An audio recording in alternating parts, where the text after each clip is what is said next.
Hey, that's pretty good. The Raptors shellac the Warriors 133 to 118 behind an unbelievable RJ Barrett performance and like piecemeal, not stardom, but piecemeal fantastic stuff from the rest of the roster. When you get Chris Boucher had 17 points and 9 boards on 100% shooting. Pascal Siakam plugged in like perfectly wherever he was needed. Oh, he The didn't miss. future of this team, I think the messaging has largely been Scotty and Emmanuel Quickly. That's not a bad thing. That's a good thing. But those guys combined for like 15 points on 21 shots in this game, and Yeah. the Raptors didn't even smell it. It didn't even matter to them. This was super impressive. It got like a little hairy, got down to 9 after Yeah. being at 27. But another unique thing about this iteration of the Raptors, what happens, man? They make a run with a bench unit. Yeah. Okay. Yeah. Not like one bench guy plugging in, but like a predominantly bench players unit. They make a run. You're Yep. getting threes from Chris Boucher, self-creation from RJ Barrett. For listeners, this is Isfandiar Berhani. You probably know him, but if you don't, Hello. SDPN is the YouTube channel. He does the basketball stuff over there. He's fantastic. They're growing the basketball and Raptors side of it. So feel free to subscribe over there. We're Yes, here to sir. talk Raptors. First impression from that game. Holy smokes. Yeah, holy smokes is the way to put it, man.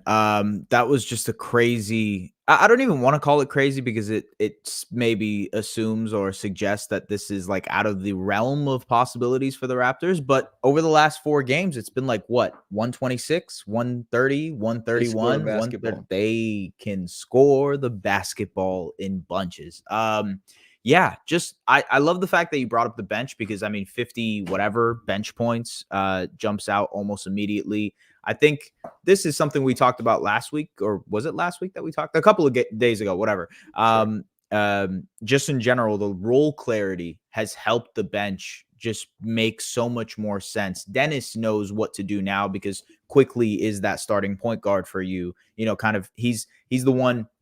I don't even want to say commandeering, but just kind of controlling the pace of those bench units a lot more. Chris Boucher is stepping in now without Precious, and you see him. You know, I think some of the decision making woes that a Precious Boucher lineup used to have, you don't see that as much because maybe Boucher is slotted into the right spots, you know, popping out for a couple of threes tonight, being able to feast off of offensive rebounds, especially with him being the only guy grabbing and crashing the glass. Then you have Gary Trent Jr. being that like extra creator, playmaker. Just awesome, amazing game for the bench, which is like very cool because this is a new Yep. wrinkle for a Raptors team that I don't know, I guess just was constantly searching for a bench mob, if you will, you Yeah. know? We have a comment from Aaron Drummerboy Henry and Minhas, both of them kind of a little bit maybe anxiety about Scotty's play. To quell that, I think just acknowledge first that the Raptors are obviously ostensibly a better team currently. Yeah. That matters more than anything. And Scotty is in a new role somewhat and has to adjust to new teammates. He's a super cerebral player whom a lot of his game is built off of reads. So getting used to new teammates and all that kind of stuff is just part of, him inputting himself into the offense. It'll Yeah. come around. He's already proven himself as like immensely valuable on both sides of the floor. And even last game going like 4 for 8 from downtown, he's having a tough time navigating the middle of the court. That's never been his strong suit. So it's Yeah. just you got to let it breathe. But also like in the first half, Steph Curry, he didn't have a single made field goal. Pascal, Scotty, and Dennis all had time checking him as the primary, but Scotty was chief among them. He Yeah. had, and I know a lot of people, myself included, for like a lot of matchups, I'm like, I don't know about Scotty on a point guard, but I thought to start the De'Aaron Fox matchup, he was quite good, using his length as a buffer, letting the coverage behind him provide cover for him. And I thought he was really great tonight. Like it allowed them to play a lot of deny defense on Curry, to move the offense elsewhere to the other side of the floor. And it also allowed them to top block without having that much to worry about going down because Scotty is like from the Legend of Zelda games, there was the Wind Waker, the one at sea. There's this big bird demon thing you have to fight. It's called the King of Helmarock. And it's like this big, and that's just like, that's Scotty out there. I thought he was great. This is not his best game, obviously, Yeah. but this is the unique aspect is like, I know everybody likes to freak out after one game or, whatever else, but it's it's not a battle, it's a war, you know? You trudge forward, or maybe not to put in those harsh of terms. It's a long way. You Yeah. you work and you develop through It's a things. marathon, if you will. There Hey, you go. there we Yeah. go. There was also death at the end of marathon though, right? Like the guy, he ran 26 miles and then he died when he got there. That's the thing anyway. But Okay. let's keep it somewhere extremely positive. Danny donates $2. Thank you, Danny, and says the toxic asset can play, eh? Certainly. I like throwing the A in there because, Yeah. Canadian, but yeah. Canada, where we reside. But that is kind of like I've said this elsewhere, Twitter, other podcasts, my own podcast. I don't like the economics of basketball, the dehumanizing language. I thought the Yep. toxic asset thing was silly, but also real RJ truthers stand up, man. Right? He's a guy with skill sets who can Yeah. do things. Sure, he can pop. It's not every game is going to be like this, but he was scoring efficiently prior to this game. He's moved down the hierarchy, the totem pole, just a little bit, which Yep. means that like if you're loading up on Pascal, on Scotty, on Quickly, even Schroeder like initiating some plays, and all of a sudden you have RJ Barrett, who now I think like across 4 games, 4 empty side pick and rolls where he has managed pace, where he has managed his roller as a passer and has been able to probe with a live dribble that he won't kill, and he'll like either worm his way to the basket, the left side, Yep. or he'll be able to make that pocket pass. Big shout out to the best scout I know, Josh Codenera, who as soon as RJ got traded, brought up that he provides a unique wrinkle to the Raptors offense because he threatens the left side of the rim so much. And Yeah. while that was duplicative with Brunson and with Randall, it's a completely new and unique wrinkle for the Raptors. And so a team is gearing up for so much Pascal and Scotty and Quickly all game. And all of a sudden, like you have this counterculture. Yeah. It's like, Rage Against the Machine, man. He's coming in there. He's throwing fits in the paint, taking the bump, finishing, cash and triples. Is And like, triplicate a word? You said duplicate. The only thing I've been thinking of is triplicate a word. no, I don't think it is. But hey, I'll let you Whatever. go off this. Okay, RJ, your thoughts? No, you're totally right. Sorry, I didn't mean to ruin your train of thought there with triplicate. But I think ultimately the great thing, the crazy amusing thing about RJ is the fact that he's so relentless. And you mentioned the left side of the floor. I love the fact, like you mentioned, the live dribble. And when you keep that live dribble alive, because it's in the name. CPR. Yeah. It's more advantageous. You're more of a threat as a scorer. And I think the fact that he's able to do that, it just opens up a lot of advantages for what he can do. Is triplicate a word? Triplicate is a word, ladies and gentlemen. Let's go. Yes. So I think that's what the main thing is with RJ. I mean, you mentioned it all, man. I just kind of can vouch for the fact that he has been so phenomenal getting downhill. The transition stuff has been incredible to watch. I think the wrinkle there is that you can now rely on RJ to take, I guess you could have done this with OG before too, but I think to a higher degree, you can trust RJ's downhill transition game, especially when it's one-on-one versus another guy compared to, okay, OG might be able to strong arm a guy in transition, but for the most part, he's not getting into it with his live dribble to attack a guy, get him off his foot, and then finish with a fin. You know what I mean? Like it's a different way, a different approach that they have to barreling to the rim. And I think that's unique to what he brings to the Raptors. You mentioned the left side of the floor. He had 2 right-handed layups today, which is like, hell yeah, let's go. I'm tracking The one those. was uncontested. Yes, I know. And the other Yeah. one rimmed out. Yes. And then they got a put back. Yeah. But which hey, is like, hey, rim pressure. That's one of the things about rim pressure is you drag guys. Like I'm not to do the 2007 analysis where Kobe takes goes 6 for 24 in a finals game and you start talking about Kobe assists. But when you have scoring gravity, it allows you to pull guys away and open up offensive rebounding opportunities for others. Chris Boucher has been making a killing as an offensive rebounder since the trade was made because there's guys pulled farther away from the paint. He's obviously had a great little sniffer for offensive rebounds for years and years, but also triplicate existing in 3 copies or examples. Hell yeah. It works. Let's go. That's right, man. Hey, can I mention one thing you mentioned about Scotty and the defense? I would probably disagree that he was good against the Kings. I had because I like said the the whole start. yeah, I agree. I mean like kind of whatever. It's all good. We can In the first quarter, let's have I, it out. Let's have it okay, out. okay, let's In the hash it out. first quarter, Yeah. Fox didn't really get anywhere on Scotty. They forced the pocket pass. Yeah. Sabonis was left 15 feet and up, which is fine. That's what the defense wants. And a lot of their early scoring came weak side or came on offensive rebounds from Sabonis, throwing everybody around in there. I thought Scotty did a S- decent job of n- like buffering. I Now hear that you. evaporated. That changed and evaporated. But in the first quarter, when I tweeted about it and when I talked about it just how long ago, he did pretty well. I thought he got better as the game progressed, actually, which is like the complete opposite of what we're talking about. Yeah, I know.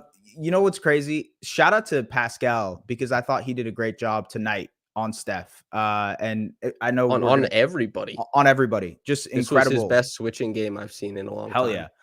The fact Um, that yeah, yeah, sorry, go ahead. go Yeah, No, no, well, I'll just say we can work this into a yeah, comment or a question just to, it's good to yeah. engage the Why not? audience. Kier Doyle says offensive stuff was great, and there's some Steph shot making luck there, but thought the Raps were very good defensively. So we're going to be jumping off of that. They were pretty good defensively for a lot of this. Oh yeah. 118 is nothing. That's not like fantastic, but a lot of good stuff happened for the Raptors defensively. I think like Your six. floor. No, I was gonna say I think like 16 of those points were in the last 4 or 5 minutes, and half of them were Moses Moody and Trace Jackson Davis points. Like it just, that 118 final score is probably a little bit of a boost compared to what it would have been. But I think Steph, the reason that he struggled, yes, it was a couple of missed shots here and there for him, just like shots you would expect to drop. But I thought they did an excellent job of chasing over on these screens, like sending multiple bodies to make sure that he's not catching it, in rhythm, ready to go. And especially, the Raptors ran a few actions that they run for Steph on the other side for quickly, where it's like, okay, split action, try to get quickly popping out to above the break. And it's really nice. It's beautiful. I would love them to do it more often. There you go. Okay. Yeah. I'm going to diagram. Here we Diagram it, go. baby. I've got it Yes. drawn up. We have Horns Flex, which is a staple of the Raptors. They ran it before Nurse. They ran it with Nurse. Now they run it with Darko. Hell yeah. You can hear me? I'm coming across clearly? Yes. Yeah. We Okay. can hear you. Yeah. All right. So, I shouldn't have used silver. Anyway, this is Emmanuel Quickly right here, okay? He's going to enter the ball to Jakob Pertl. Then he's going to cut off of Scotty, right? This is similar to their Horns chin action, except IQ flows here, sets a flex screen for Pascal to cut into the paint. They've been able to connect on this prior, this pass, this high-low pass. They don't. This ends up transitioning. That IQ after that comes off of Jakob's screen right here and pops open, and Scotty passes him the ball for a three. The Warriors messed up that coverage, but for years, Fred VanVleet made a killing in that play because he is such a good guard screener and he can shoot on the move. Quickly does not have the same chunkiness, not chunkiness. No, it's like not girthiness to right. him. Yeah, whatever. Yeah. He's not as big a screener for like that kind of stuff as Fred is, but he might at this part of his career, he's probably a better movement shooter. And that wasn't even a movement shot because the Warriors messed up the coverage so bad. But like, nice little play, you just get to run. Raptors fan says Samson needs a mic arm to free his hand. Even when I go on the Raptors show with like Will and Blake, I still hold that mic like a grudge, man. It's part of it. It's I agree. Listen, as a fellow mic hand holder, I agree. I'm with you on that. Yeah. You gotta hold the mic, man. If you were in a concert, right? If you were like performing music, you got to do the whole, lean in with the mic stick type of thing. That's right. Hey, actually, a funny thing for more S Barney stuff. 888 MJL says, "Damn, anyone get a good screenshot of S squinting at the screen trying to see Samson's chicken scratch? That'd be a good one." Oh my god. Let's talk more defense though. So Pascal, I thought, switched across like a whole bunch of different coverages, switched across a whole bunch of different players, and I thought this was his best switching game in a long time. You mentioned the Raptors. I think emulating a classic of OG Anunoby's lock and trail, stick on the hip, play the correct hand to block the pass back because they love the pass back when it's the Warriors, pressure downhill. And who was at the end of all of those possessions? Jakob Pertl, who there have been points and times in the season where he's had trouble setting the edge, where like funneling to him wasn't always the easiest thing because he didn't have that much pop. Or, for example, we see guys, if he can't set the edge, he's getting beat around the corner and can't wall off the glass. Yeah. All that kind of stuff were big negatives. In this game, I thought he managed both perfectly. What did you think about Pirtle's performance tonight?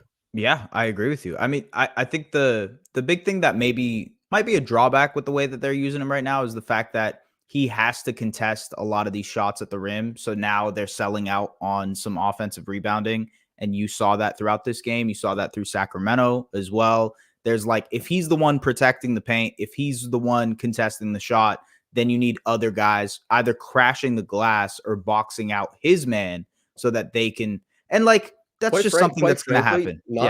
Not to be too hard on Pascal, but Pascal can toggle his rebounding up more than it has been for a while now. Fair. Like Pascal can crash harder than he has been for some time. Scotty only has 2 rebounds tonight. That's kind of odd. He can crash more, and even last night too, right? Like these guys have to be a little bit more cognizant of that help. Yeah. This is a team that seems huge on the one side, like the Warriors broadcast that I was watching to hear if they How was it? How was that? Yeah. It was pretty vague.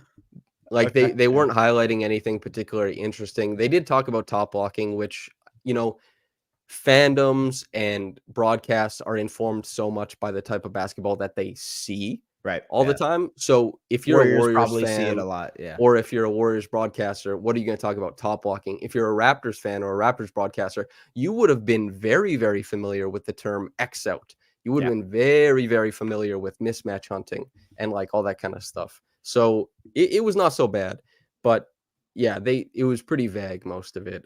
People told me beforehand that they're not a great broadcast. I didn't come away from it thinking like, hell yeah, this rocks. It certainly wasn't like the Hornets or anything like that. No, definitely not. Yeah. Like even the Celtics, I think I get like a decent amount out of. And I know the people like hate the Celtics, but I think Scalabrini can be quite insightful sometimes.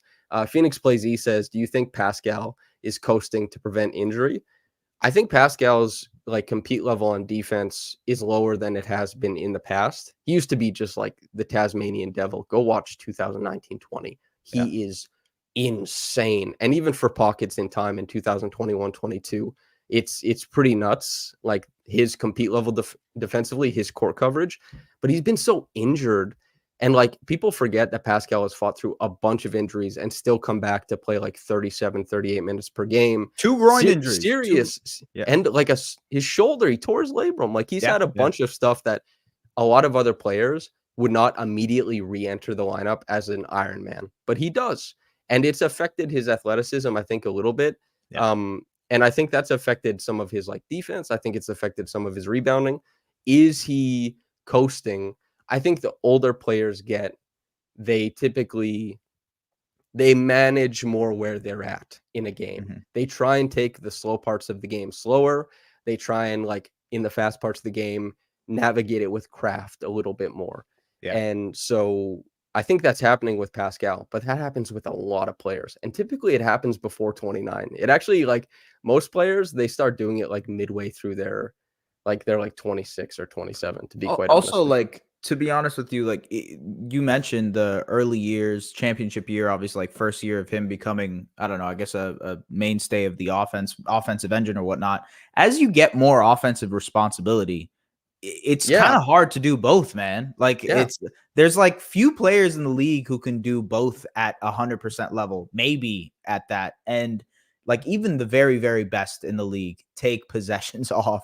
So you're going to have that kind of momentum swing, whatever pendulum swing it is between effort on offense and defense. And I feel like given Pascal's offensive responsibilities for this team, you kind of need him to be that guy for you offensively to take how many shots did he end up taking tonight? 11, which was not a lot, but like to take the shots that he needs to in the flow of the offense, right? He basically refuses to shoot under 50% from the field anymore, Pascal.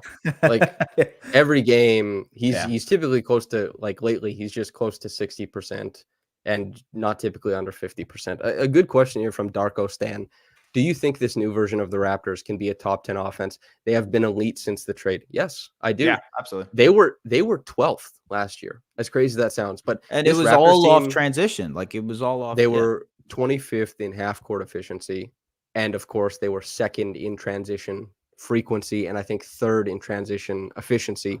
This year I think they're third in transition efficiency, they're first in transition frequency. So as far as like what the Raptors are going to be able to do offensively, if they have, I think tonight their offensive rating in the half court was 114 per 100. That would be the best in the NBA, just for anybody who likes paying attention to that.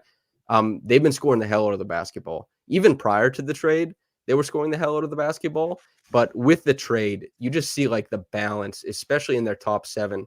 Dennis, even like Dennis isn't the rule, but Dennis is a really good example of like this guy, since taking this backseat and attacking more bench guards and more bench bigs and playing in some 2 guard lineups where the other guard isn't necessarily Gary Trent Jr., but Emmanuel Quickly, there's just like way more space to attack.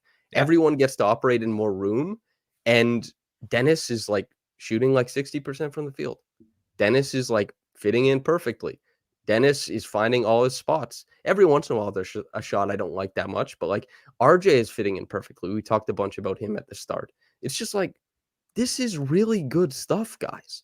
I know in this game, like, just to give everybody the numbers. So the Raptors half court points per play, 114.8, which is elite, 90th percentile of all games this season.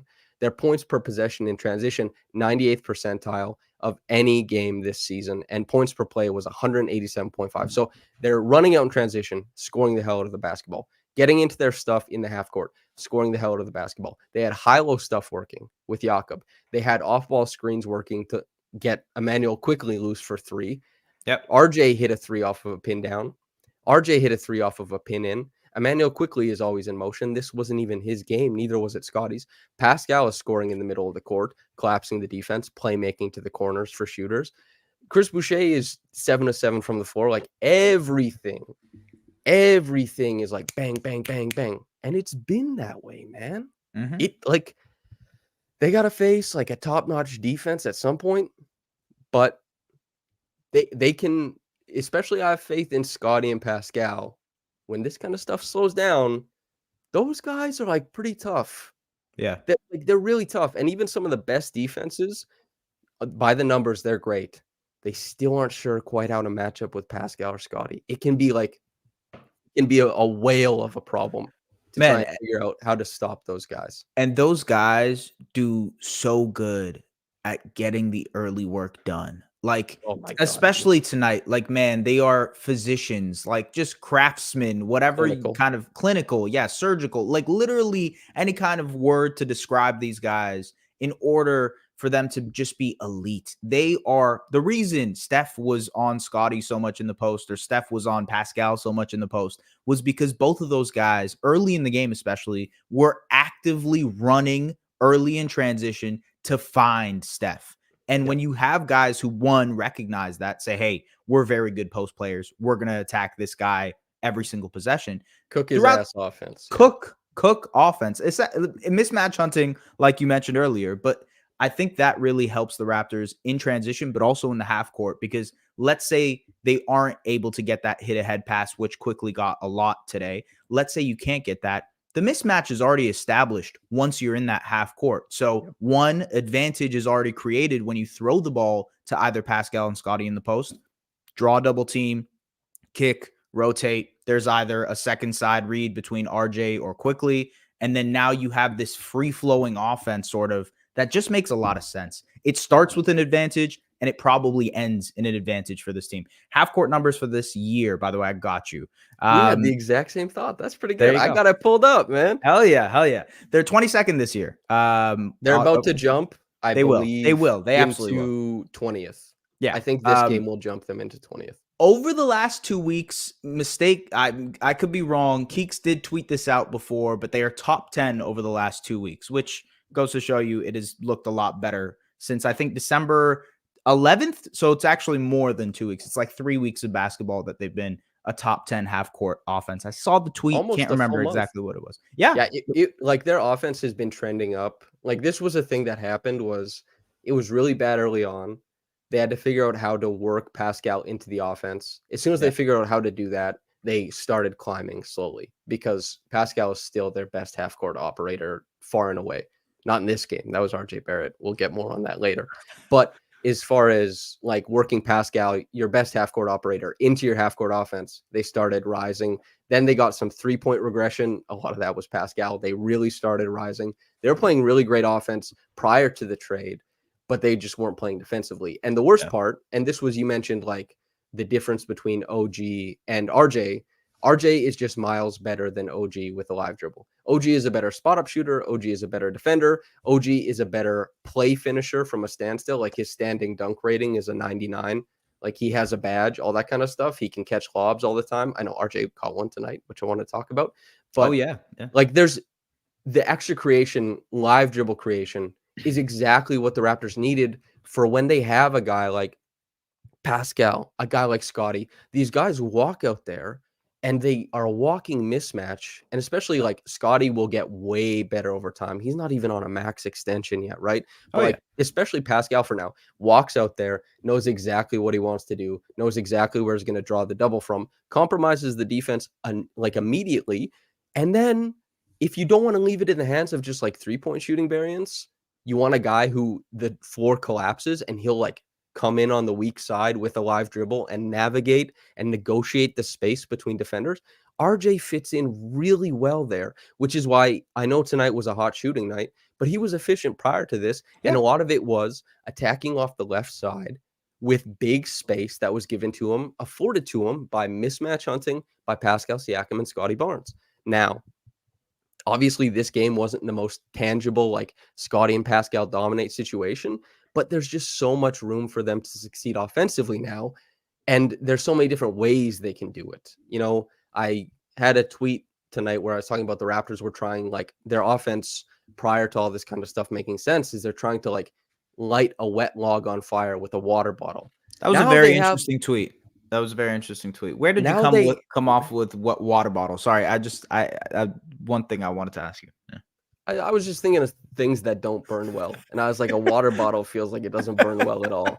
Like, water feels like outside of like the bullshit people have been able to cook up in labs, like the Yeah, most flame retardant thing ever. Because water can burn if it you have could, man, if there's like a like an oil rig in the middle of the ocean, like, and yeah, then yeah. anyway, that's like enough about that. But yeah, it's been good, man. Good game. Lots of fun. There's like almost 500 people in here. Hit the like button while you're here. It's free. It's good.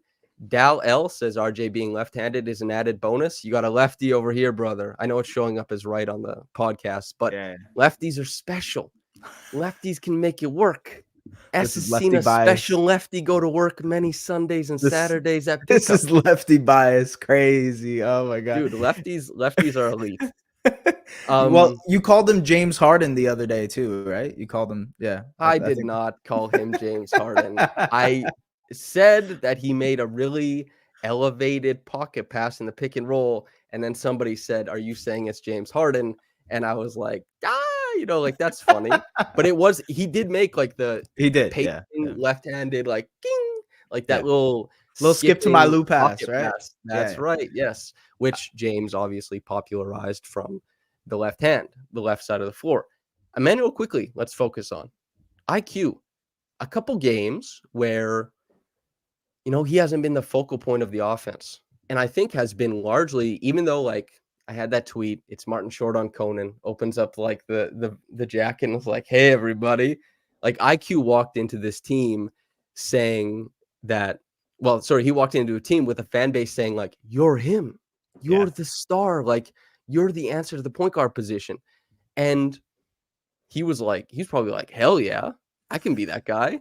And like he really tried it on that like 6 seconds he pulled against the Kings. Yeah. He tried to be that guy, and he'll keep trying to be that guy. But there's so much like ability for these Raptors to create offense. There's like a a, a lot of self-creation, a lot of ball handling on the floor at all times that it really allows quickly to like float in and out of plays as a spacer, and the passive support from his presence out there, I think, has just been immense. And then His when he has the stuff working on ball, it's great. I love that his off ball, like, I mean, this is something that was evident in New York too, because he had to play alongside guys like Julius Randle, Jalen Brunson. And I think the fact that he was able to play off of those type of guys who, by the way, also very good isolation players. Like when we look at Pascal, who's been a very good isolation player all his career. Like when these guys are such good advantage creators by themselves, you now have a secondary guy who can attack. You talked about RJ just now attacking closeouts, being that guy in the secondary position to make plays. IQ is another guy, tilted defense. He's going to get downhill, settle into his floater. He did that a couple times today. He He's and going to be, Pascal had this messy ass exchange as like screener ball handler, oh, and yeah. it didn't work out at all. And IQ still like wriggled down the baseline and hit like this little floater. And it's just like creation You just abound. need it. What a Yeah. blessing. Yeah, exactly. I mean, the fact that it all comes down to guys who can create advantages off of the advantages your stars can create for you. And when you have Scotty and Pascal, yeah, a lot of advantage creation in that sentence just now. And the But term carrying the advantage, yeah, advantage maintenance. Shout out to sure. Dean Wade. Shout out to Dean Wade, man. Hell yeah. Hell yeah. Yeah, no, I just think that's been the coolest part of this whole thing is seeing RJ and Quickly, both of them really, I think in separate games. But you know, obviously today was RJ, yes, or 2 days ago, I guess, whatever it was IQ that was trying to do the damage. Their ability to just play off of the guys that we have, the Pascals, the Scotties. That's going to help immensely. And I'm actually curious. I feel like they should be still running more stuff off ball for Quickly. It feels like we're still only like 25, maybe 50% tapped into the potential of how many off ball actions you can actually run for a guy like IQ just zipping around screens. You showed the play earlier, but like, why not run that like 10 times a game? You know, I don't know. I don't know. They ran it, I think, 4 times in this game. And like the cool thing is you want to run plays not just for IQ, but you want to run plays where like there are multiple possibilities. You don't want to run a play where you're moving and in motion for like 6 seconds and there's only one outcome. Right. You want 3 possible outcomes within 6 seconds. Like, and if you're setting up staggers out of the corner, get them set by like 16 or 15 seconds of the clock. Don't start running staggers at 12 seconds. This is really important point guard stuff that like quickly will get better at over time, and especially late in games too. You want to run the defense, and like Darko talked about this before the season, he's able to see out more of the 0.5 offense tenets because more guys on this team can draw an advantage and carry an advantage, which means that you can operate under the house, under the hierarchy of 0.5 decision making. We see guys like Quickly who can thrive within it. We see Pascal is playing quicker now. We see Scotty has always been able to toggle slow or fast depending on what the team needs. RJ has been making way quicker decisions with the Raptors than he was with the Knicks. Like even Gary Trent Jr., who in this game, like maybe I'm a little remiss not to say how good he was. Like he made that late play right down the middle, drew 2 to him, dropped it off Chris Crazy. Boucher. I've never Nice. seen him do that before in his life. He had in the middle of the 2021-22 season a stretch of 2 weeks where he was averaging 4 assists per game. It was the very best playmaking stretch of his career, and it was mostly because he was shooting the hell out of the ball. If you remember, it was mostly that he was drawing 2 to him out of dribble handoffs and making the lay down on empty sides. He just has to make that read more often. But he was 6 of 11 from the field when it was 9 points. Hit that Late 3. third quarter, banged a triple. Just he doesn't need to dribble as much as he was being asked to before the trade. He's not asked to create as much. More of these plays can fall into his hands as a shooter rather than a creator. That's a pretty comfortable spot for Gary Trent Jr. He gets to hunt a little bit more on defense, and like 14 points in short order, 26 minutes plus 10, a major part of the bench unit that helped the Raptors survive some minutes. And then like you win a game where Pascal plays 30. Scotty plays 23 minutes. Isaiah Quickly plays 26. Like Schroeder plays 28. Gary plays 26. Chris Boucher plays 16. Jonte Porter plays like almost 12. They're able to find like a bench that works. And, you know, we talked about at the start, like role definition, a hierarchy that makes sense. You don't have to like bend everything into this one uncomfortable way. It's just it's nice. Yeah. The team makes sense, you know?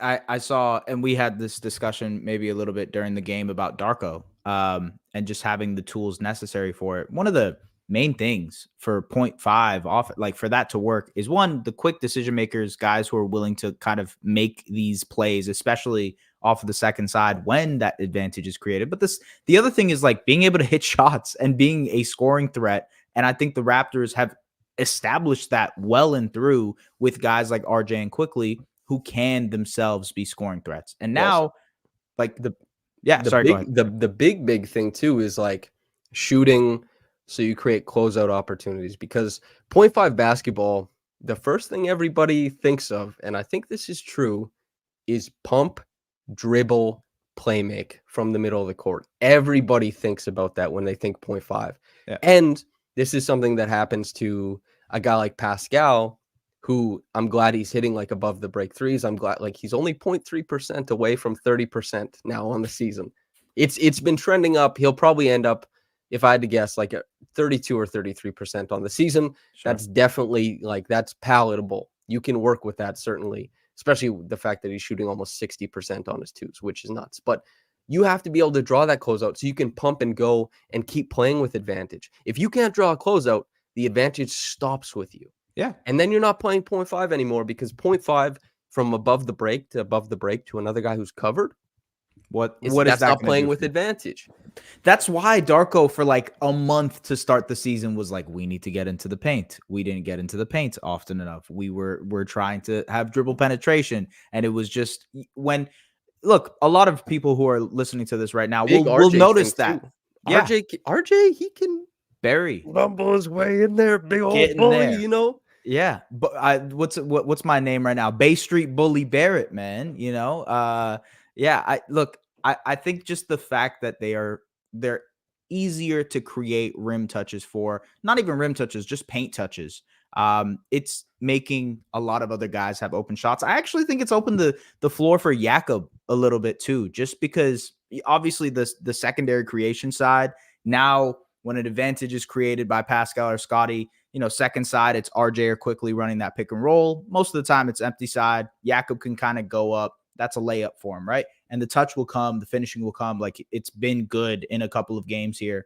I'm excited for Jakob kind of feeling comfortable offensively finally, We also got, that was Jakob's first dunk connecting on a pass from Quickly, right? And Yeah. also Phoenix Plays E asked earlier for us to talk about like Quickly's left-handed skip to Oh pass yeah. down the corner. Yep. Great play. But also I love seeing, people emulate and mimic other things they've done, like repeat things. I don't like flashes necessarily. I like repeated actions. And Quickly putting his guy in jail, getting downhill, waiting for Pirtle to assume the lane, and then that little boop drop off pass. Yeah. Second one tonight. And also, it's much better. He can finish at the rim. Why? Because they have shooting, so that the tag isn't as aggressive. Maybe it's a stunt. Maybe nobody comes over at all. And Jakob is just unimpeded running to the rim. That's great.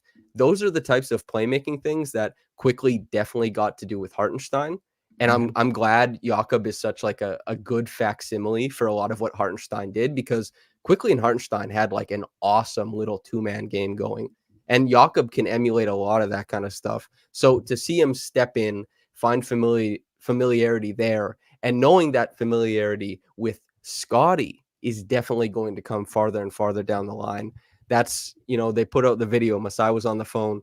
I love the fit with Scotty.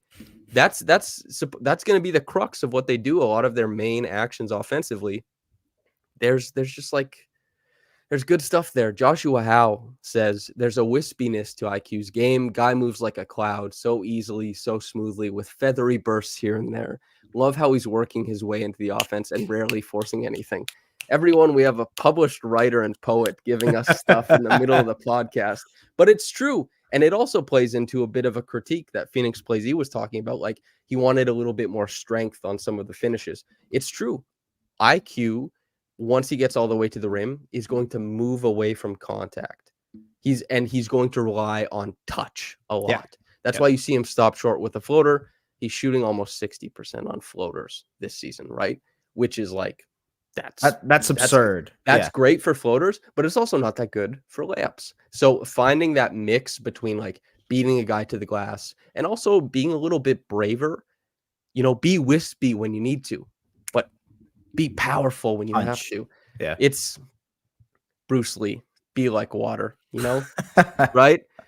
He has to add that crash like a wave type of thing, Yeah. which I think is an important aspect of his finishing going forward. He's never been a big layup guy. He's young. He'll have opportunities to play make in space and get used to like how he wants to navigate those parts of the floor and dropping bigs. It's something I expect to improve going forward, especially considering he has immense touch. But Emmanuel quickly in what was a quiet game, 9 points, 10 assists, 5 rebounds, still I think was such a positive to what the Raptors were doing. I know he's only a +4, but you see it out there, right? The Like it presence. makes Yeah. it makes sense. Yeah, no, you're right. I think also he is starting to figure out how he can impact this specific team on the defensive end.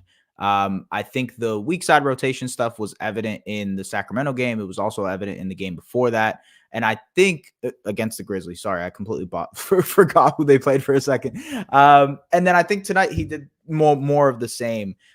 Last night or 2 nights ago against the Kings, it was him and Schroeder at the nail, just like hounding guys on these drives, really, really overhelping to try and stop the Kings' dribble penetration. Now you see him figuring out how to play alongside. We talked about team defense being such a massive part of his defensive style. He's figuring out how he can impact the game on a two-way level.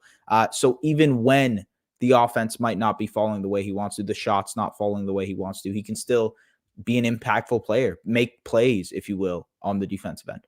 Yeah. And I see people like talking about Scotty a lot in the comments. And I just want to urge, like, it'll take time. But honestly, in a game where the Raptors are playing like beautiful basketball and neither Pascal or Scotty score like Pascal having 16 and 6 is well below his expected stuff too, right? Like he didn't have much of the ball. Scotty didn't have much of the ball. Don't worry too much about specific player success when like the team is playing really beautiful basketball and getting contributions like down the line. It's so important for players not only to put up big numbers when losing or on teams that lose often, but to find their way to impact when teams are humming without them, because it's a lot more important to like Win? exist in the ecosystem of a winning team Yeah. than it is to put up big numbers on a bad one. Even if you look at it and say like, bigger numbers lead to more accolades or whatever. I get it, but like existing in the ecosystem is by far the most important. And I have no doubt that Scotty can exist and thrive, but just not tonight. Maybe And it like should lead. whatever. Maybe it should lead to more acolytes. There'd be more voters for Scotty Barnes for the All-Star game. Yeah, that's funny. Okay. The other That's pretty clever. I Like, got you, man. not a Listen. lot of people have the acolyte joke in their bag, especially built off of I screwed up saying accolade. That's quick, man. I got you, man. You're like Martin Short over here. Can we talk about, I mean, we did already, but I think I was on this show. It was the Mavericks game where Scotty also struggled offensively. I mean, maybe he struggled for like 3 quarters and did well in the fourth quarter. He killed it on defense, though. Destroyed it on defense. And I thought tonight was sort of a similar example to that. It says he has 1 block here and 1 steal, but I think he should have. Keepers were screwing up, man. Yeah, I'm not screwing sure. Up the whole game. I don't even know where that comes from. Yeah. And comparing, and I'm just like, what the hell? I'm like, what the? Because like they even at one point they gave Pascal a 3, he didn't hit. Like Pascal was at 12 points after the first quarter. He was actually at 9. They eventually corrected it, but yeah, they counted one of Scotty's steals or one of his blocks as a steal. As a steal, yeah. And they're like, I don't know what's going on. I don't know if they're either way, man. They're trying to game the system so that Matt Moore's attempted dunk on me for my Scotty stat line prediction comes to fruition, because he needs the blocks more than anything, man. Sharon Baxter also brings up something that we talked about a lot at the start, but Barnes shut down Curry, net 30 points.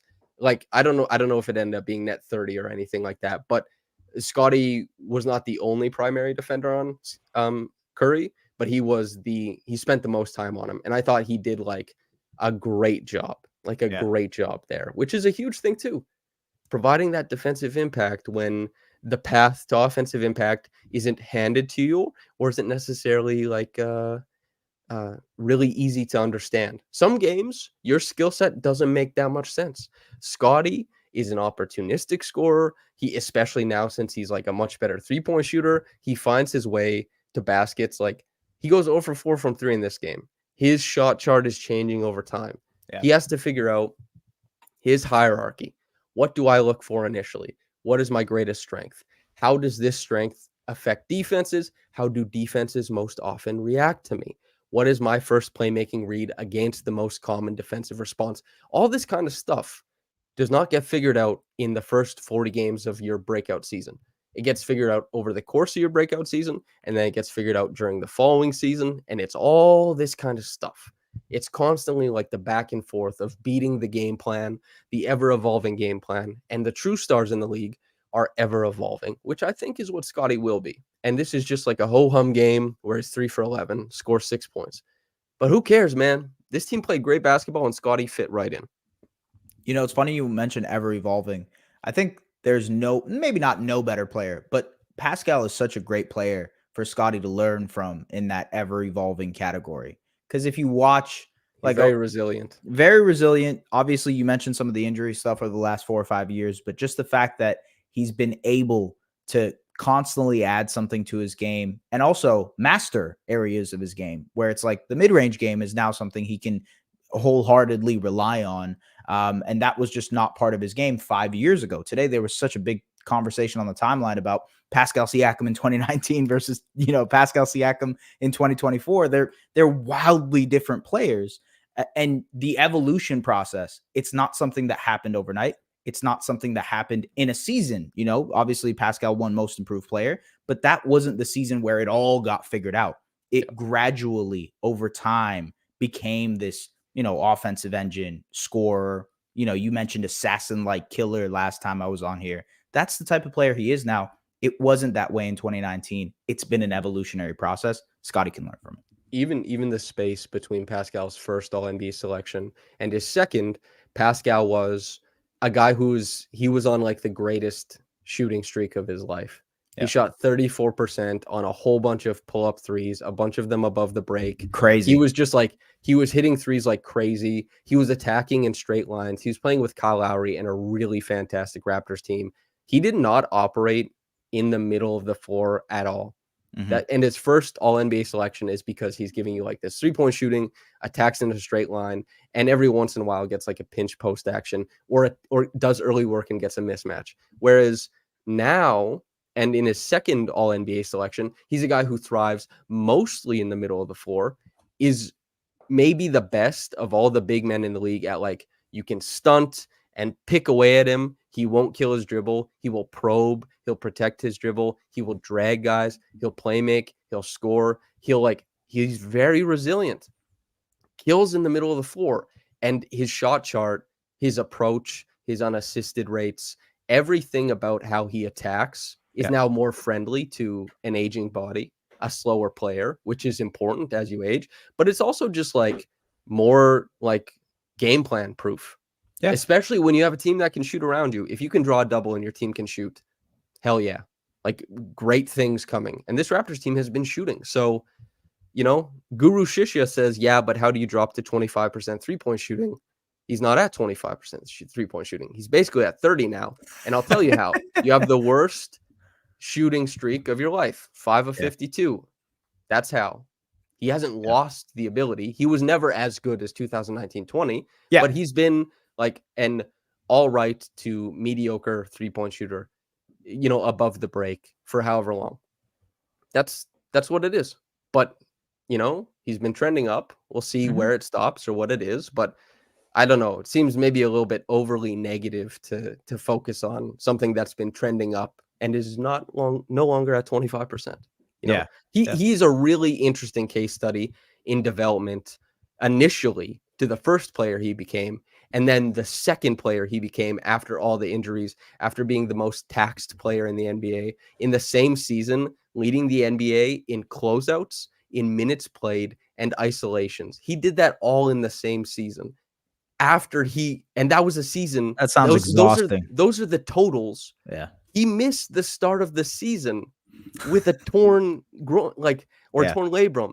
And then he also injured his groin. Like, this guy has been hurt, has had to adapt. And like when Scotty says that's my favorite player, I don't know if he's memeing. I don't know if he's like ingratiating himself, whatever.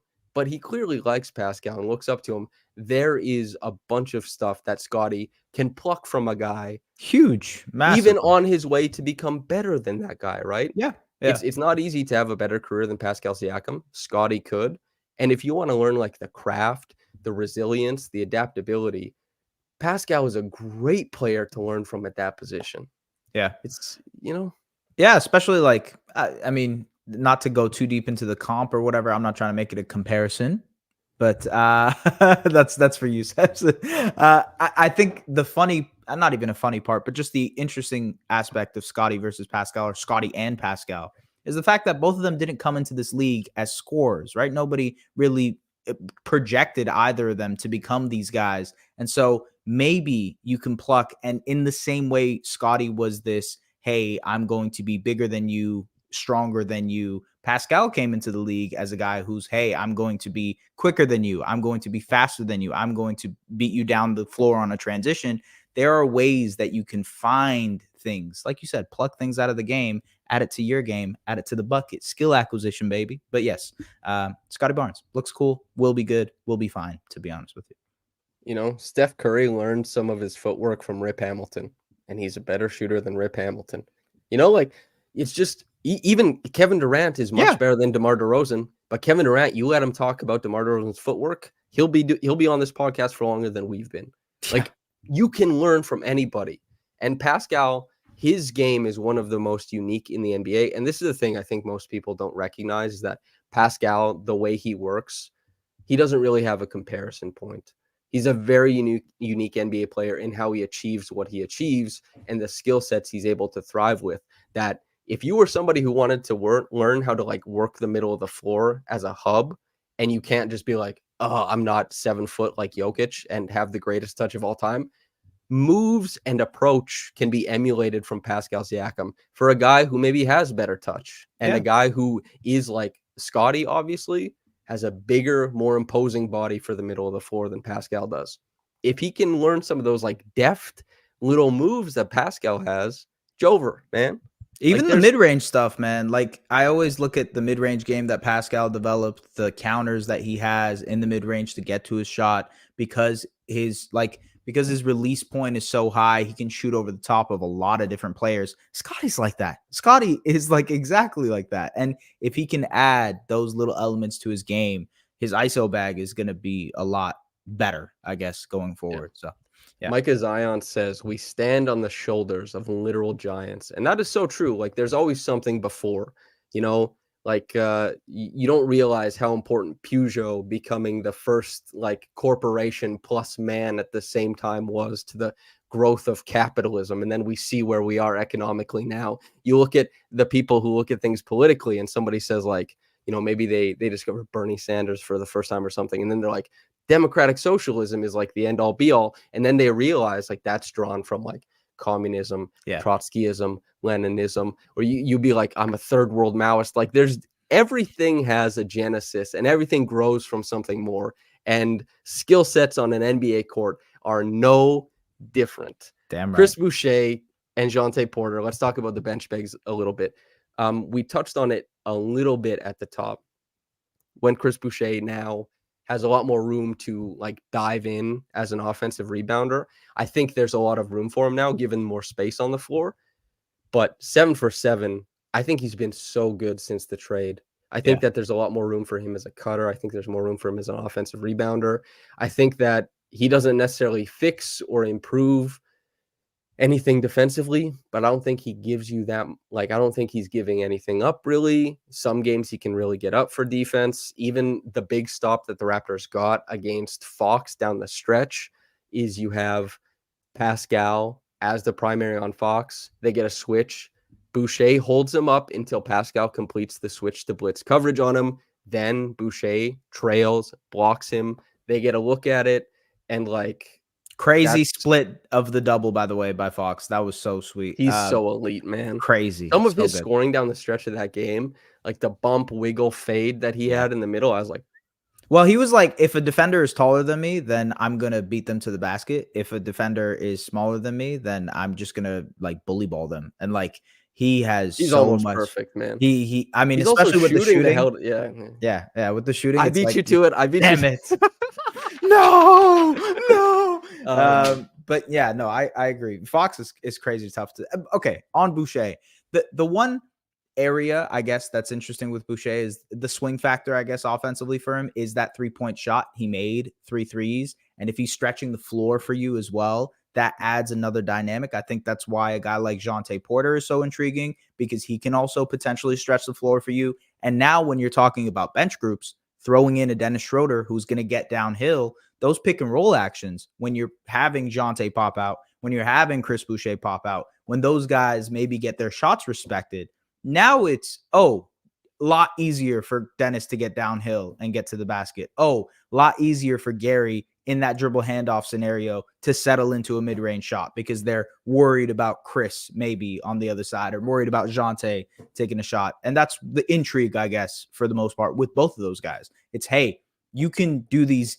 ancillary things for us, these like tertiary things for us as a big, but you can also potentially on any given night knock down a few shots from outside. yeah. Emma is in chat. She says, "Go OG." Oh wait, a stat for Emma before we go on. OG has the highest plus minus of any player ever in the world. in 3 or 4 games with their new team. It seems like a win-win trade. The Knicks defense looks awesome with OG. The Raptors look awesome with obviously IQ and Yeah. RJ. And whoever the 31st pick is, I guess we'll see. Bronny James, baby. I don't know. Sorry. He's not gonna be No, there, he won't. man. He won't. He won't. I'm sorry. You know, he's Magic Johnson. I'm not gonna be there. You know? Jonte, we saw a little bit of the passing. You know, Yep. short roll, collapses, big left-handed swing out to the corner. I still think he moves pretty well defensively. Not every game is going to be his game. This game was less his game than others. And you know, the cool thing though, and like I think a really cool thing is they don't necessarily need Jonte every game. He's just like kind of out there. And if he gives you a lot, then you're like, hell yeah. 8.5 man rotation, sometimes 9, right? Like Jonte can Sure. be that 9th guy for you, can swing the game. If you're not feeling Jonte, then maybe, you go, if like depending on the matchup and whatnot, you have a couple of different options at that 9th spot. I'm not saying you love all of them. Maybe that's why Jonte is getting the run that he's getting right now. But the fact that you have a really solid 8, like we keep going back to this idea of role identification and whatnot, but the 8 are so good and fit so well together for the most part that 9th guy you can sort of experiment with. And now you're seeing that with Jonte. It's like they need a little bit of size. Over the Kings game, tonight's game, offensive rebounding has killed this team. And I saw a few comments saying like, how can they solve that? I think adding some size inevitably will help solve that a little bit. Having 2 guys in Boucher and Jonte who can crash the glass for you on the offensive end, who are actively looking to get second chance points. Those are the type of players that can help the defensive rebound. And yeah, just in general rebounding. And also like a cool wrinkle for OG's career is that he's going to New York with all the media there. OG, like he's not going to be a star offensively often, but he's so consistent and fantastic defensively that everyone's going to be able to gas him up. And for his legacy, this is going to be better. Like it's kind of like, Huge, how when C-3PO, a kind of meek, character steps into the Ewok village, they like exalt him as like God King. OG like stepping in and being like, I can play defense really good. And they're like, Jesus among us. This guy's the best we've ever seen. It's like a nice, little wrinkle for his career. And in a way that like Raptors media, as much as we tried to like put him on and his defense, we don't have believe the power. They don't believe we don't got the New York power, bro. We're not like Makai over there. Yeah. Emma says Big Apple OG, and that's the truth of it. Garrett Temple made a contested layup in transition. I thought that was great. I also thought it was great that he donated money to the Ontario Teachers Union. Big shout out unions. Big shout out Labor King. Hell Garrett Temple. Is there anything else we're supposed to talk about in this podcast? I guess the one thing I would say is, does this stretch, because I've seen this question a few times in the comments, just curious, does this stretch give you any more like Yes. playoff postseason, Yes. like playing, I'm a you know? sucker, I man. me I'm too, a man. sucker. I'm ready to jump off the ledge, but I need a 500 or better in this road trip. If you can give me 500 or better in this road trip, man, we're cooking with grease. If I can get 4-2, if I can get 4-2 out of this road trip, I'm ready to talk myself into play-in and postseason Uh, basketball with the Raptors. for the people in chat, around 7 p.m. Eastern tomorrow, I will be doing a live podcast with Trevon Heath, the pull-up Trey. It's our first return since my incident in November. It's been tough to connect and make everything work, but I will ask him what record he needs on the road trip for the Hell yeah. pants to be off. That's like it's nothing lewd, it's nothing crazy, but Trey, it's like, Coco in chat says I'm ready to believe. I'm ready to believe and I'm I ready think to we get all hurt. are, man. Yeah, I think we need something to believe in, right? Like for a long time to start this year, the end of last year, it felt like whatever the Raptors were giving the fan base just wasn't enough to latch onto, right?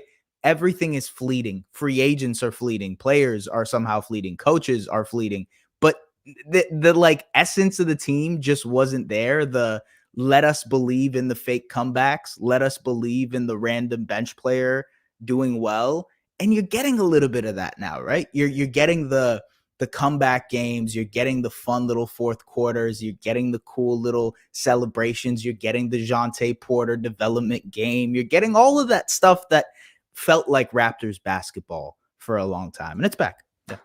People are getting to enjoy their extracurriculars that were designed for them to enjoy them, Yeah. which I think is a nice thing.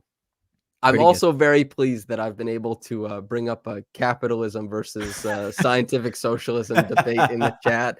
That was my expectation and my hope. I'm very proud of everybody for debating politics in the chat. I love that.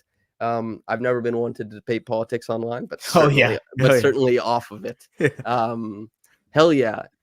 There's still 500 people in the chat. Like the video if you haven't already. It helps spread it to other people who will probably enjoy this the same way that you are, and it's free. Anything you want to say before we get out of here? Shout out Raptors Republic. Appreciate you for having me on as always. It's always fun to do these because it's like, you come out of a game, and especially for me with me clipping, I'm like coming out of a chamber. Yeah, I know. I feel like I'm the Matrix and they take me out with the little thing at the back of my head. And I'm like, okay, all right, I'm ready to talk about things that I've learned in the past 2.5 hours. So yeah, it's cool for me to catch up with everybody here and sort of talk about everything. Just for like a programming note, just for people to pay attention to. So February 6th, there will be a live podcast put on by RR. We still have to do all the marketing around it. There will be a live podcast, so keep that tucked away. The last time we had last year, it was like the trade deadline primer. We sold it out, so get your tickets fast when they're available. Also in March, at the end of it, Raptors Republic is having another 3-on-3 tournament. Myself and S will Hell be yeah. teammates. Hell If you yeah. guys want to like hoop against us, that's the Hell place to do it. yeah. So that's all that kind of stuff. And then for anything else, if you want to support Raptors Republic, the best way to do so is through subscription model. As far as analysis of the Raptors, I fancy RR as the cutting edge and the very best written video work, whatever you want to call it. And we do have a subscription fee. And that's so we can pay writers what they deserve to be paid, and so that we can help people avoid the, in my opinion, predatory internship-based way to get into this current industry. And in doing so, Raptors Republic already has helped create a more diverse newsroom, has helped create a more diverse beat on the Raptors. And this is what we try to do as an independent media situation in Toronto. We try to be the best we can. We try to do our stuff. Thank you to everybody for listening in. I've been Samson Folk. This has been Esfandiar Berahini. Sincerely hope you enjoyed it. Normal Guy says pizza is for the people. We'll be eating pizza soon, brother. Don't you worry. Whether you got into this in the morning or at night, have a blessed day, and